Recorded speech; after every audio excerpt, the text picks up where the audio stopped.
Son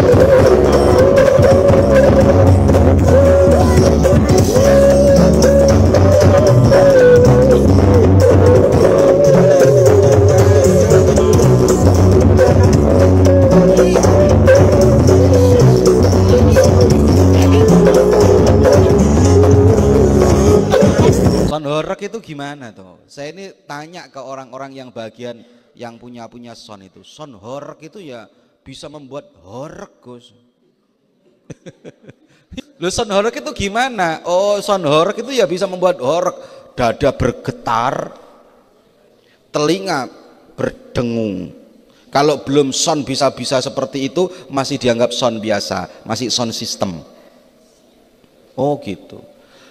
Disebut son horeg ini gara-garanya dia mempunyai volume yang volume itu di atas rata-rata. Itu namanya son horeg. Berarti sudah melebihi yang namanya kekuatan dari son itu sendiri dengan volume yang luar biasa. Bahkan kemarin di Pasuruan ada salah satu bupati yang wali kota atau bupati itu yang mengatakan son horeg ini saking mengganggunya, sonnya di sini 4 kilo dari sini masih terdengar suaranya son horeg gitu. Lalu saat ini jadi problem karena di NU juga menjadi pertimbangan, MUI Jawa Timur juga mengeluarkan fatwa bahwa son horeg hukumnya haram.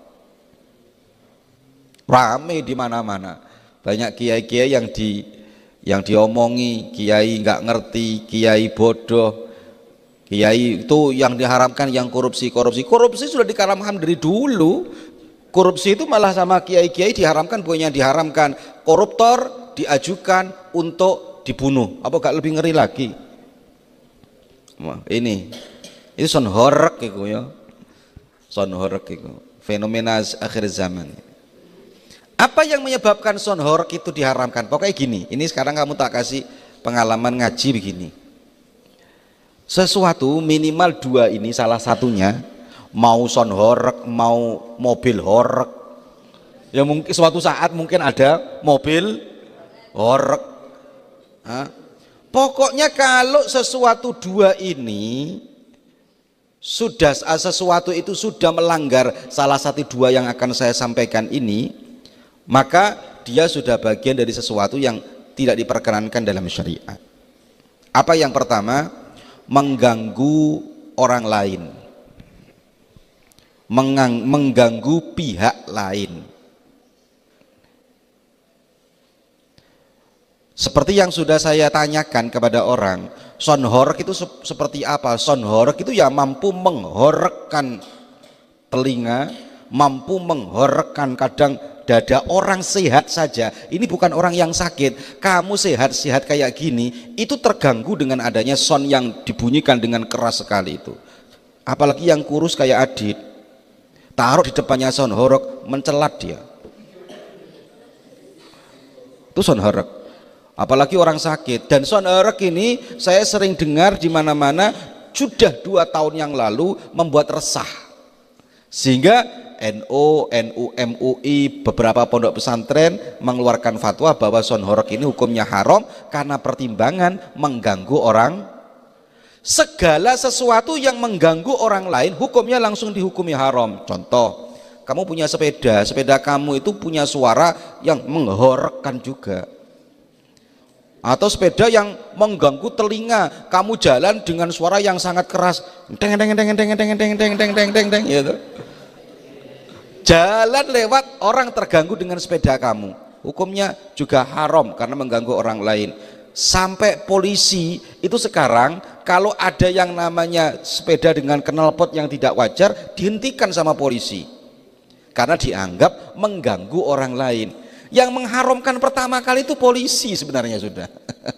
Kiai baru-baru ini, tapi masya Allah ujiannya para ulama ketika ingin metepak umat, ketika ingin meluruskan umat, yang mencaci luar biasa banyaknya itu ya. Maka kalau sesuatu apapun yang mengganggu fasilitas umum, yang mengganggu orang banyak, itu hukumnya bisa berubah menjadi haram. Esonnya nggak apa-apa, mengganggunya itu yang tidak. Contoh gini, wiridan baik nggak? Baik, tapi kalau wiridan mengganggu orang tidur jadi haram. Jadi ada amrun kharij di sana, ada sesuatu hal lain di sana yang betul-betul harus diluruskan hukumnya, gitu ya. Sepeda motor boleh nggak? Boleh, tapi kalau suaranya mengganggu orang dengan pakai knalpot yang terlalu besar menjadi nggak boleh, kan gitu. Jadi sesuatu yang dapat mengganggu.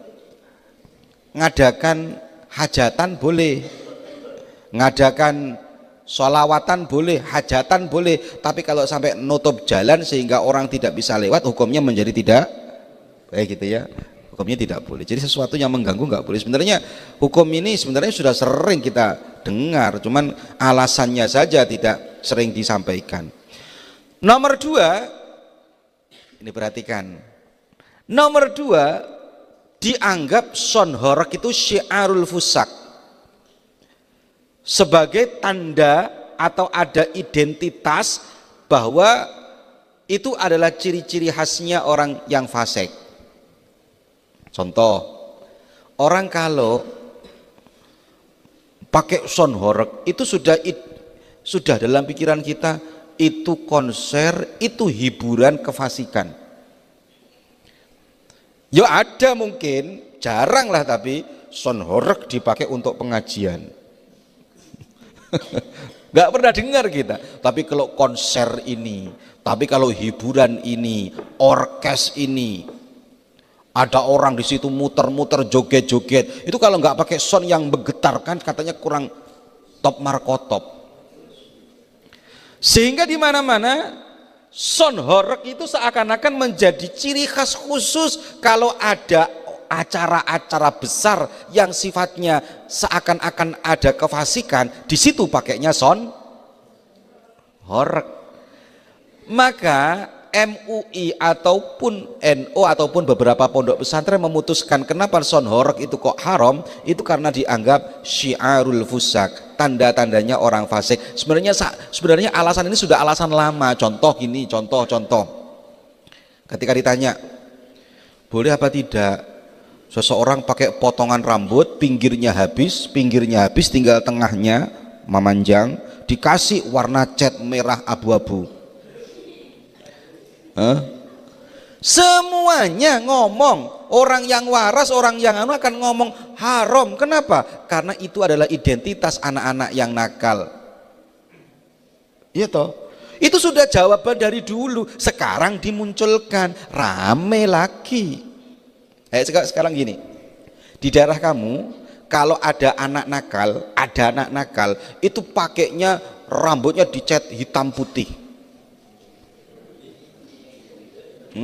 Rambutnya dihabisi, itu nggak usah saya, bapak kamu lihat loh, jijik. Ya Allah, ini manusia apa bukan? Bapak kamu marah kamu pakai potongan rambut seperti itu, kayak bukan manusia saja. Sampai bapak kamu ngomong kayak gitu karena dianggap itu adalah syiarul fusak, sesuatu yang ada identitas orang-orang yang tidak baik, itu nggak boleh.